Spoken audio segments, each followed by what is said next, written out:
In line with our mission to connect all Africans to their roots via the showcase and promotion of the cultural heritage of African communities to the world, Adamazi TV was live in Nnewi in Anambra State, Nigeria, for the showcase of their New Yam Cultural Festival, popularly known as Afiaolu Nnewi. Igbo niile anyị na-ekene unu n'ụbọchị taa anyị na-achịkọba mmemme a na-akpọ mmemme Afiaolu. Afiaolu a bụ mmemme ndị Nnewi na-eme iji wee gosipụta obi aṅụrị ha na-eri ji ọhụụ, atụgharị anya na oyibo a na-akpọ ya New Yam Festival. So ndị be anyị na-alia n'anya ka unu fụ ihe na-eme n'obodo Nnewi n'ụbọchị taa.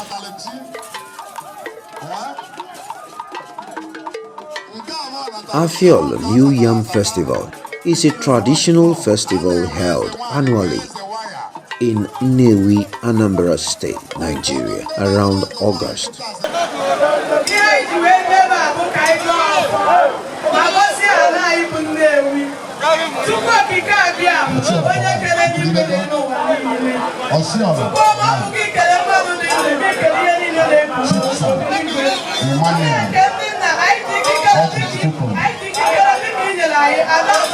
President General, prospective Union Quarters, and who are the good Lagos.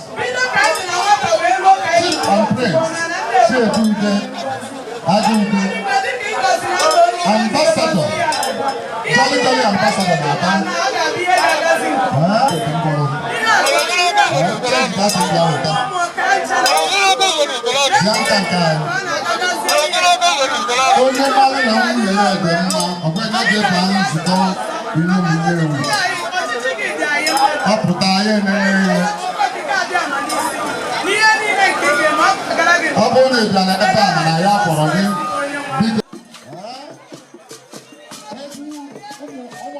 The Afiaolu Festival commences on Eke Day with what is traditionally described as Iwaji, scaling of yam, and Ikpa Nku, the wood gathering.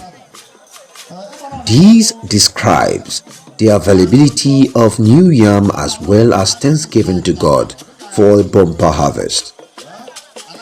The festival includes a variety of entertainment, including the performance of ceremonial traditional rites by the king, Igwe, to declare the new yam fit for general consumption.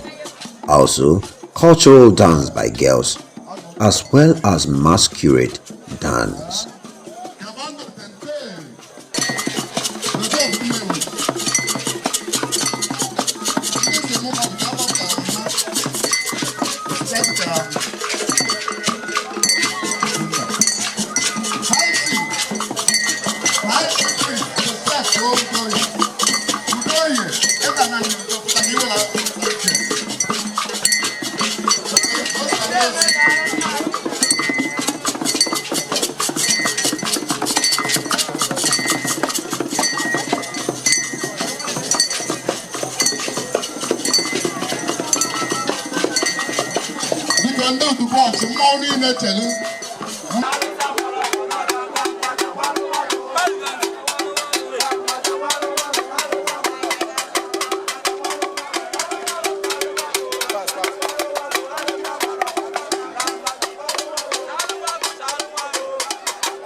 Naira.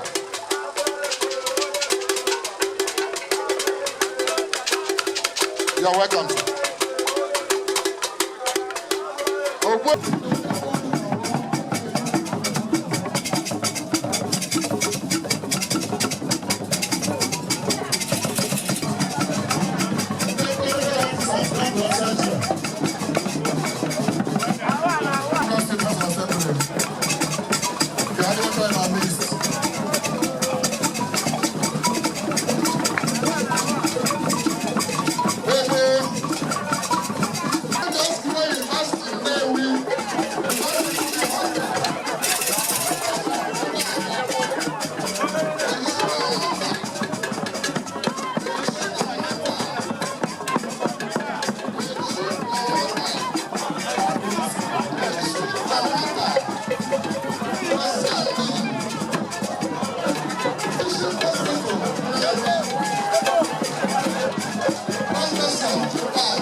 Is the solution.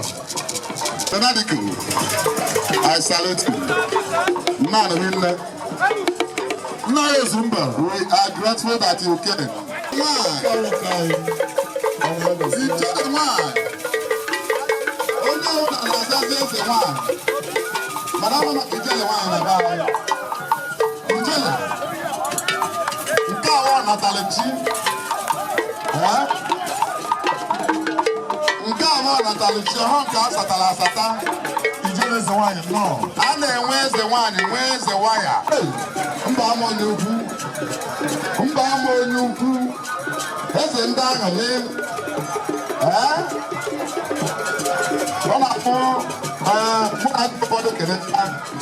I think to put a new and or to witness and as a wife.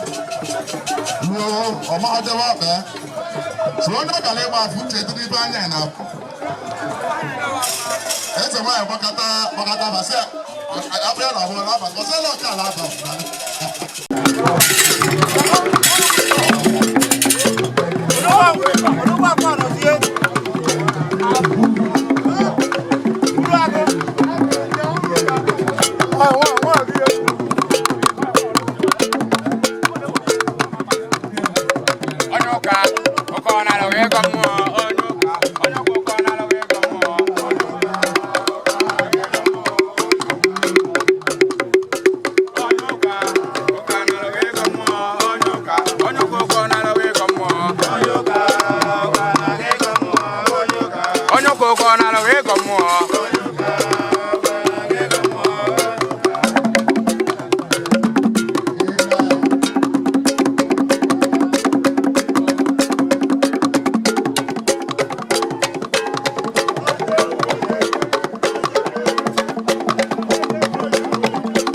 One thing is clear. The New Yam Festival. I want to do that with you now, and then we will start. And then in Joko, they go see. Now we can go.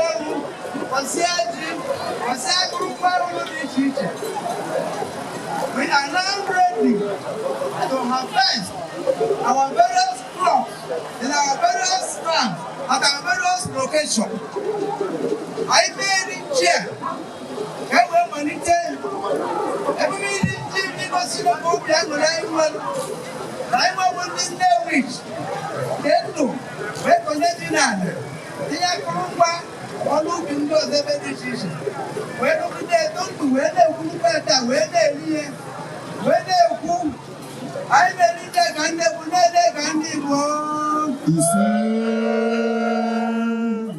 Oh, even then, I have to get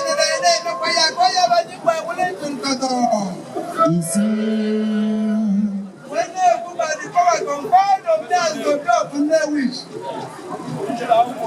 In conjunction with other sub-bodies in the Nnewi community, together with members of the Nnewi community cabinet, I hereby today declare now Iwaji never again and I don't want to get also.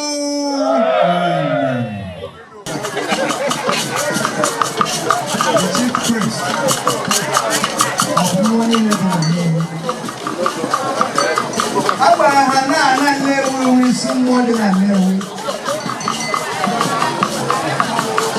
anytime they leave a phone, I'm not going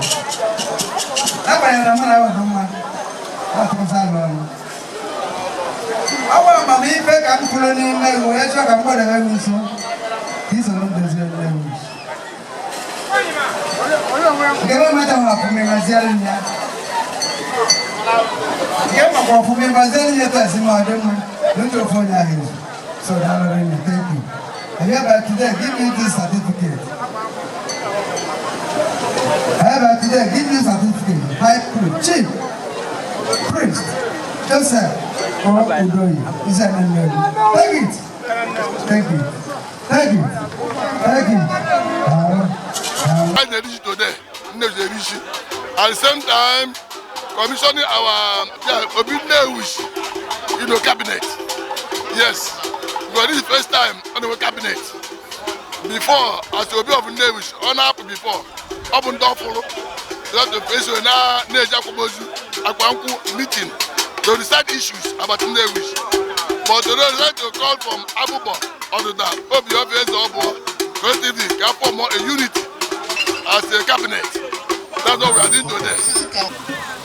Afiaolu Honorable Augustine Ike Dodge, member representing Nnewi North constituency, Anambra State House of Assembly, Chairman House Committee on Youth Development and Sports. Well, generally, if any made this period, I Afiaolu Nnewi. Maybe they were every last Wednesday of August. To Sunday, of course. You know? So Afiaolu Nnewi, and Afiaolu Nnewi cultural festival aneme maka Iwaji. Ya boy na Iwaji. Ya ndị mmadụ na-akọji. Kita woge eji ọwụ no Igbo kita ka eji ekene mmụọ na-akpọ ihe ji ọkụ maka na ji mere ọfụma. Ndị mmadụ agbupụtasịa ji fa. Ịghọtago? Awagasịa ji na-eri. So ihe ahụ more of memorabilis a na-echeta ka esi emebi ihe Igbo maka ọtụtụ ndị afọ ozi a na ebe a kọrọ ji. A lot of things is going on. The Obi of Nnewi decide today to unite the people of Nnewi. Event witness to ceremony. One, the religious ceremony. Two, the inauguration of Obi Nnewi community cabinet. Mark what I said.